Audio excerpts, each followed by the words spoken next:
નમસ્કાર બાળમિત્રો, ગુજરાતી વિષયની અંદર ધોરણ 6 માં આપણે શીખતા હતા એકમ નંબર 9 પાદર. અડધું એકમ આપણે શીખી ગયા, અડધું જે બાકી છે એ હવે જોઈએ. પાનખરમાં તો ખરેલા પાંદડાથી આખું ગોંદરું ભરાઈ જાય. એના ઉપર ચાલવાની પણ એક મજા છે. ક્યારેક કોઈના ઘરમાંથી સળગતો દેવતા લઈ આવીએ અને આખું ગોંદરું સળગાવીએ. કોઈ વૃદ્ધ જોઈ જાય તો ઠપકો આપે, અલ્યા જેમ હળગાયું, એમાં તો કીડી મકોડાને જીવાત હોય તે બળી જાય. તમોને પાપ લાગશે, અમોને પાપ ના લાગે એ માટે ફટોફટ આગ ઓલવી નાખતા. જીવતા જીવને અમારાથી કેવી રીતે બળાય, એવા તો અમે જીવ દયાવાળા. વર્ષારાણી તો ગામડાનો પ્રાણ છે. ગામડાનો આધાર ચોમાસું છે.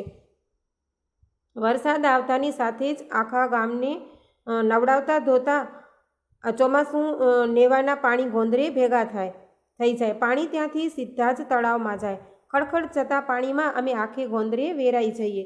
એટલે અહીં લેખક કહે છે કે જેવી રીતે પાંદડા જેમ જ્યારે ખરે છે, પાનખર ઋતુની અંદર પાંદડા ખરી જાય છે ત્યારે એને ઉપરથી ચાલવાની ખૂબ મજા આવે છે, કારણ કે સૂકા પાંદડા પર ચાલવાથી એ અવાજ કરે છે. અને સળગતો દેવતા એટલે કે ક્યારેક આગનું તણખું લઈ અને એ લોકો ગોંદરાને સળગાવે છે. અને જ્યારે વૃદ્ધ એને કહે છે કે અલ્યા ચમ હળગાવ્યું, એટલે એમને ઠપકો આપતા વઢે છે કે તમે કેમ સળગાવ્યું, ત્યારે એ લોકો એને પાપ લાગવાના બીકથી એને પાછું ઠારી મૂકે છે. હવે વર્ષારાણી એટલે કે જ્યારે વરસાદ આવે છે ત્યારે વર્ષારાણીને શું કહેવામાં આવે છે તો કે ગામડાનો પ્રાણ, કારણ કે ગામડાના લોકોનો આધાર એ ખેતી ઉપર જ એ લોકોનું જીવન આધારિત હોય છે.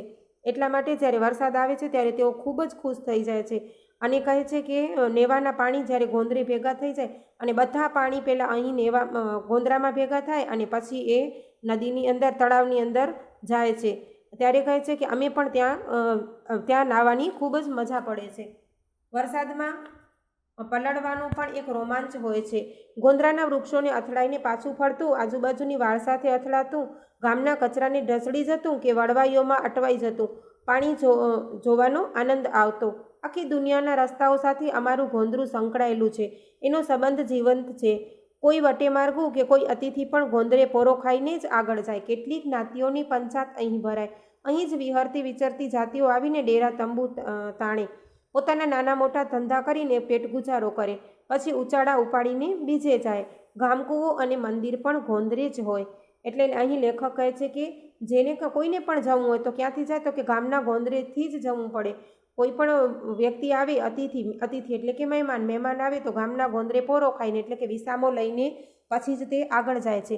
હવે ગામની અંદર કાંઈ પણ જ્યારે કોઈ પ્રશ્ન ઊભા થાય છે, કોઈ પણ જ્ઞાતિની અંદર કોઈ પ્રશ્ન ઊભા થાય તો એક પંચાયત ભરવામાં આવે અને એની અંદર અહીં નિર્ણય કરવામાં આવે. તો એ પંચાયત પણ અહીં ગામના પાદરની અંદર જ ભરાય છે.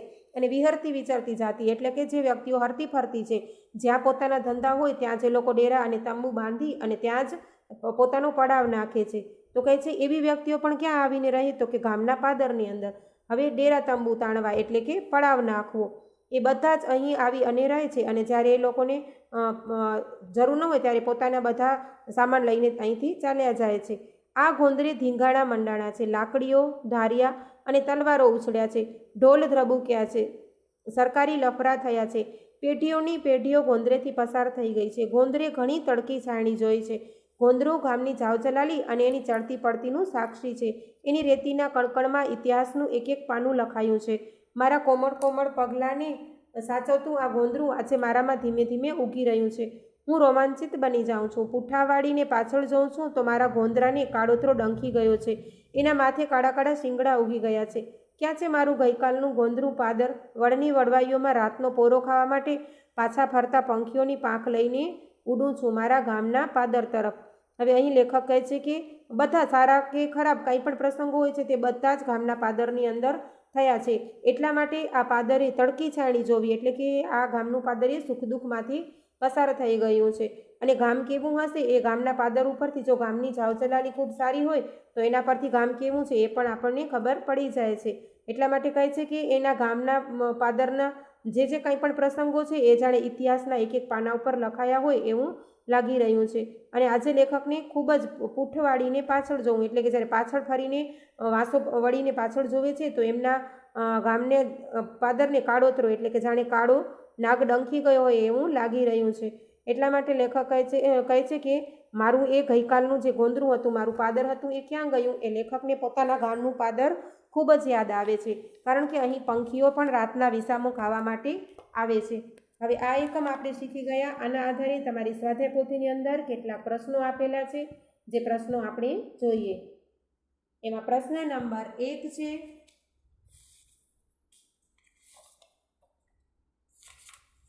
નીચેના દરેક પ્રશ્નના ઉત્તર માટે આપેલા વિકલ્પોમાંથી સાચો વિકલ્પ શોધીને તેનો ક્રમ અક્ષર પ્રશ્નની આપેલા ચોરસમાં લખો. એમાં પહેલું છે 1, પાદર શબ્દ સાંભળતા જ લેખકને શાનો અનુભવ થાય છે? A, કંપનો, B, ભયનો, C, હણહણાટનો અને D, આનંદનો. પછી નંબર 2 છે, લેખકને શું ચગાડવા મમડાવવાની મજા આવે છે? તો A, ગોંદરું, B, ચોકલેટ, C, ટેટા અને D, વડવાઈઓ. એની અંદર આવશે B, ચોકલેટ.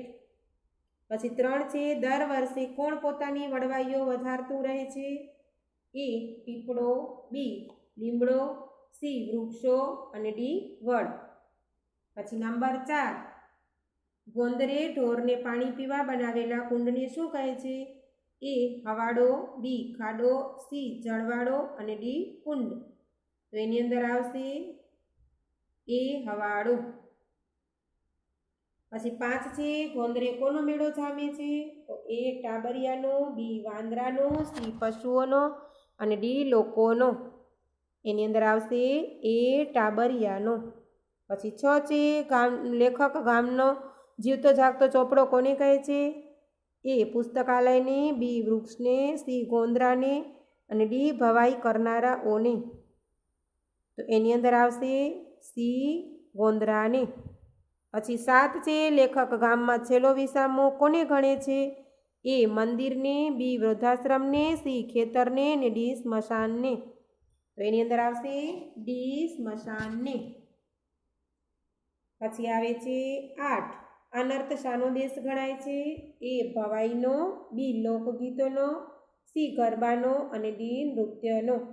એની અંદર આવશે A, ભવાઈનો. પછી 9 છે, લેખક શાને બાળકોનો મુદ્રાલેખ માને છે? A, ગમ્મતને, B, રમતને, C, શિક્ષણને અને D, સ્નાનને. એની અંદર આવશે B, રમતને. પછી 10, લેખક કોને ગામડાનો પ્રાણ કહે છે? A, Vasant ઋતુને, B, Varsha રાણીને, C, ગોંદરાને અને D, ઉત્સવોને. એની અંદર આવશે B, વર્ષા રાણીને. હવે આની અંદર કેટલાક પ્રશ્નો હું તમને કરાવીશ. પ્રશ્ન નંબર 2 ની અંદર કેટલાક પ્રશ્નો તમારે એકમના આધારે જાતે લખવાના હશે. એની અંદર પ્રશ્ન નંબર 2 છે, નીચેના પ્રશ્નોના ઉત્તર એક એક વાક્યમાં લખો. એમાં પહેલું છે, લેખક માટે ગોંદરું કોના જેવું છે? તો આવશે લેખક માટે ગોંદરું ચોકલેટ જેવું છે. નંબર 2 છે, હવાડામાં પાણી શી રીતે ભરાય છે? તો 2 બળદની જોડીના કોષ દ્વારા હવાડામાં પાણી ભરાય છે. 3 છે, લેખક પોતાની પહેલી નિશાળ કોને કહે છે? તો લેખક પોતાની પહેલી નિશાળ ગોંદરાને ગણે છે. પછી 4 છે, ગોંદરામાં કોના કોના પગલાંનો અવાજ જોવા મળે છે? તો ગોંદરામાં આખા ગામના માણસો, ઢોર, કૂતરા અને પશુ પંખીઓના પગલાં જોવા મળે છે. બરાબર. હવે આવે છે પ્રશ્ન નંબર 5, ગોંદરે સાહેબને જોઈને બાળકો ક્યાં સંતાઈ જતા? તો ગોંદરે સાહેબને જોઈને બાળકો વડની વડવાઈઓ કે ખોદેલા ખાડામાં સંતાઈ જતા. બરાબર. આ 5 પ્રશ્નો મેં તમને કરાવ્યા. હવે એના પછીના જે 5 પ્રશ્નો છે, એમાં પ્રશ્ન નંબર 6, પાદર કોના કોના પગલાંને ભંડારી રાખે છે? પાદર કોના કોના પગલાંને ભંડારી રાખે છે? હવે આ 5 પ્રશ્નો તમારે જાતે લખવાના છે. પછી 7 છે, લેખક ઠંડી રેતમાં કેવી રીતે પડ્યા રહેતા? અને 8 છે, લેખક પોતાને વગડાના વનેર શા માટે કહે છે? અને 9 છે, ગોંદરે કયા કયા વૃક્ષો આવેલા છે? 10 છે ઘર. વાસ કે શેરીના છોકરા મોટા ભાગે ક્યાં જોવા મળતા હતા?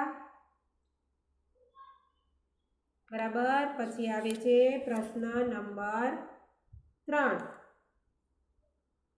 એની અંદર પહેલો પ્રશ્ન છે, ઝાડ ઓઠે છુપાયેલા છોકરાઓ અંદરો અંદર શું કહેતા હતા?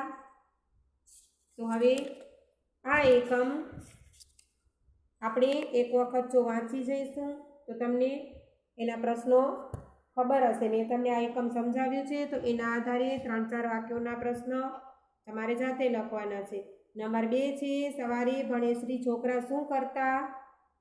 મેં સમજાવ્યું હતું ને કે શું કરતા હતા, વહેલી સવારે ક્યાં પહોંચી જતા, એ બધું લખવાનું છે. નંબર 3 છે, લેખક ગોંદરું સળગાવે ત્યારે એમને શો ઠપકો મળતો?